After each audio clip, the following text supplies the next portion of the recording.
First, the adult birds must be captured.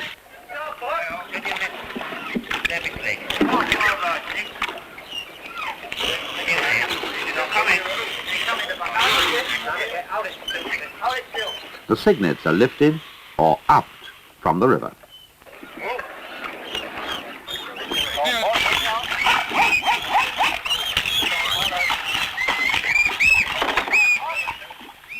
Very carefully, a small notch is cut into the beak. A single notch means the cygnet will belong to the dyer's company. Vintner's birds are marked with 2 notches. The queen cygnets are not marked.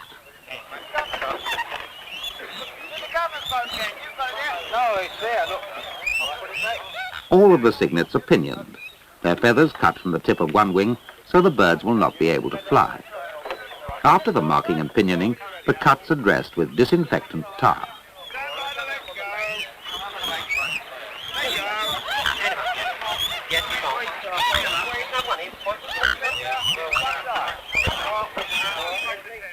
Swan upping was common on many of Britain's rivers during the reign of Queen Elizabeth I. There were more than 900 swan marks registered in England, for ownership of swans was a privilege granted mainly to noblemen under a royal licence. This swan roll shows owners' marks from the Broadland region of East Anglia in the year 1602. Many swans still live on the wide rivers and marshes of East Anglia's Norfolk Broads. About 20,000 mute swans live in the British Isles. Most of them, though considered crown property, are not pinioned and roam freely. Full-grown mute swans often weigh 30 pounds or more. Their powerful wings enable them to fly 40 to 50 miles an hour.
Contrary to their name, mute swans can make a variety of sounds.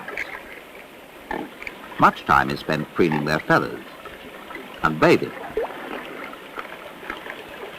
This isn't vanity. Keeping clean helps them to stay afloat on waters often dirty with oil or other industrial waste.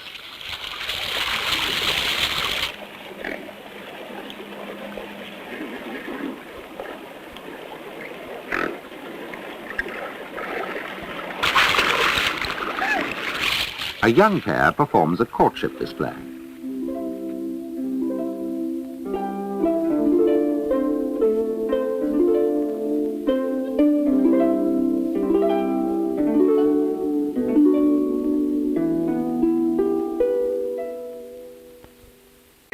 Single males aggressively seek mates in autumn.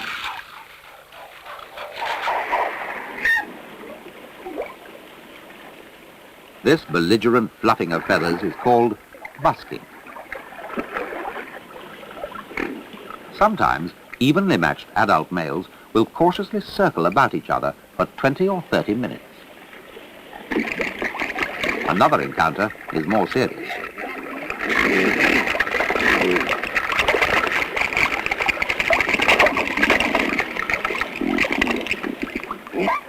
The victor attempts to drown his defeated rival.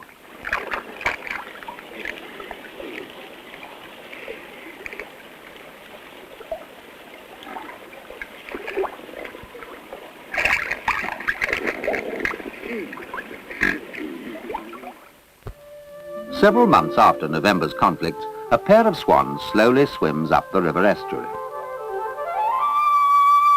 For almost a week, they graze in an indulgent farmer's cornfield. Near their destination, they feed close to the river bottom.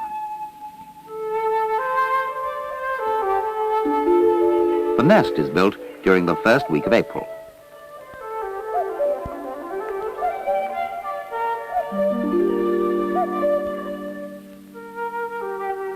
After the eggs have been laid, the cob goes on guard duty, while his mate, the pen, begins the incubation.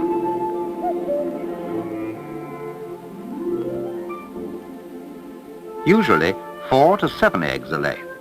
They're about 4.5 inches long and weigh almost 3/4 of a pound each. The cob has a large knob above the base of his beak. Several times a day, the pen turns the eggs so they can be warmed evenly.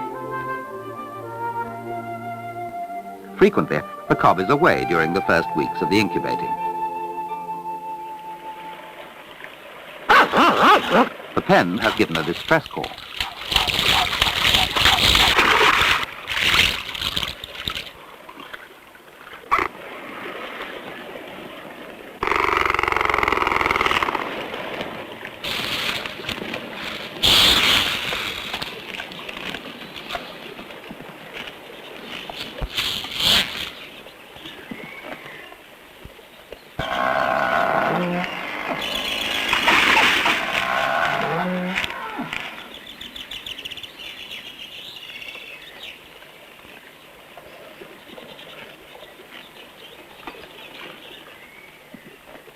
The long incubation period is over. One cygnet has already emerged from its shell.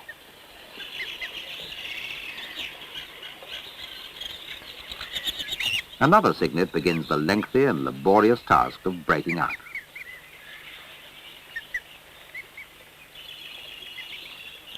Close by, the cob is on guard.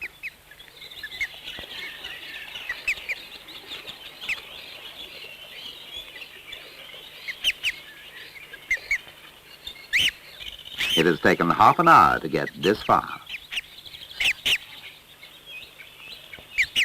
During this struggle, the cygnets are seldom helped by the pen, but she does continue to turn the unbroken eggs.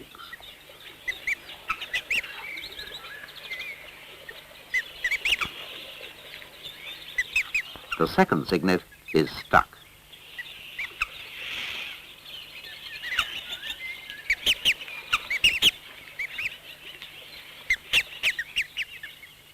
Finally, the pen gently uses her beak.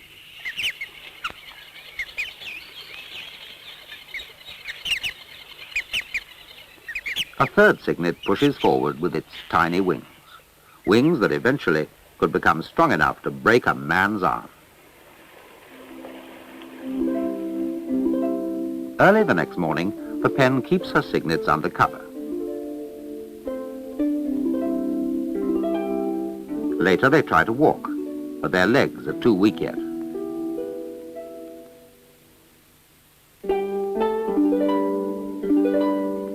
On the second morning after the hatching, a cygnet looks over its surroundings. Hunger causes continual pecking. Suddenly, the pen leaves the nest. The cygnets must go to the river for food.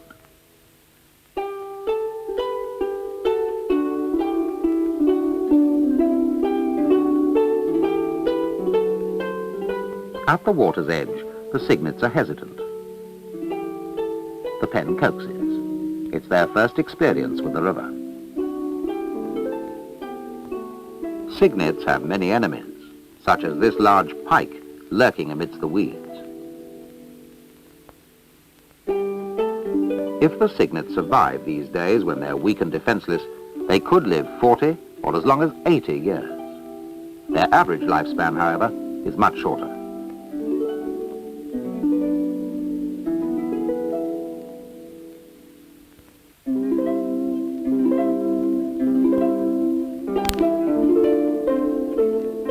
The cob guards one of his more adventurous offspring, as the pen watch shore.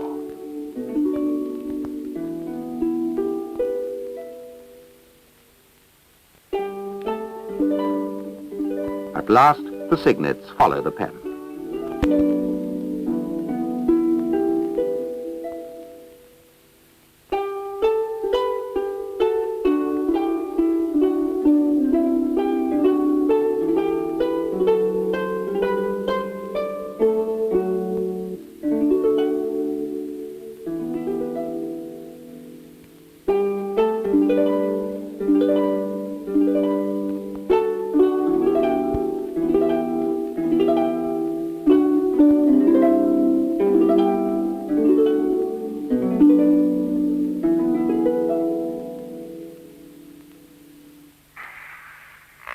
A week later, the cygnets are far from the nest, and they will never return. Food consists mainly of water plants. For rapid transport, they take a ride on the pen's back.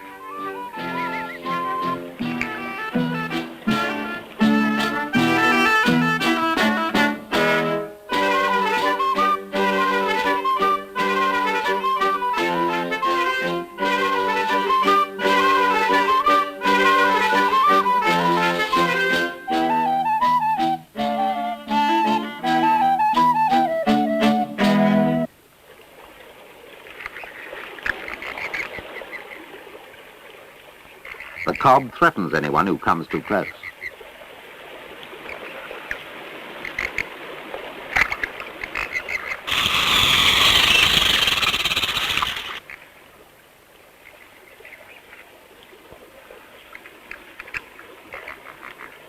One month old. The cygnets are growing quickly.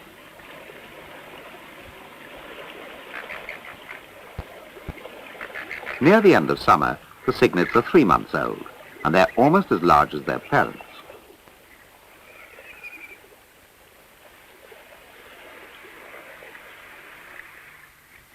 At 8 months in January, water plants are scarce along the river.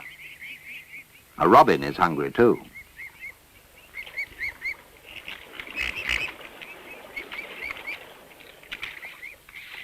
The cygnets weigh about 20 pounds each.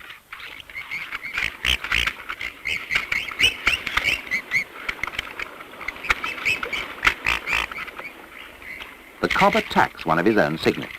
He's already driven off 3 of them.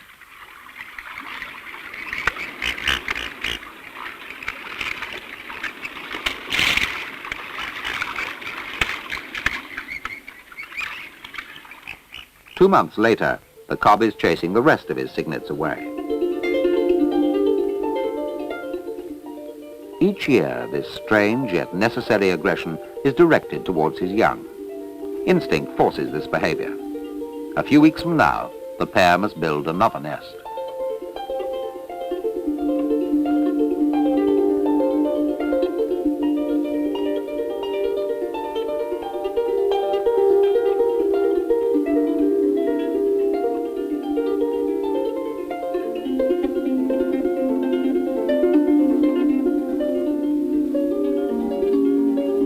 By the end of March, one cygnet has stubbornly refused to leave. The cob tries to drown it. Occasionally, he does drown one or more of his cygnets.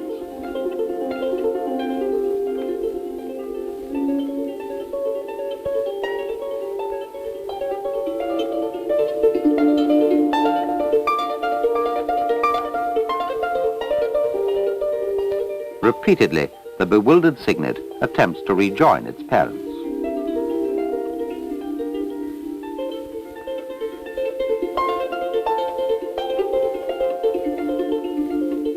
After the last cygnet has been driven away, the pair swims upstream to the section of the river claimed the year before. Year after year they return to build near or in the same place as their first nest.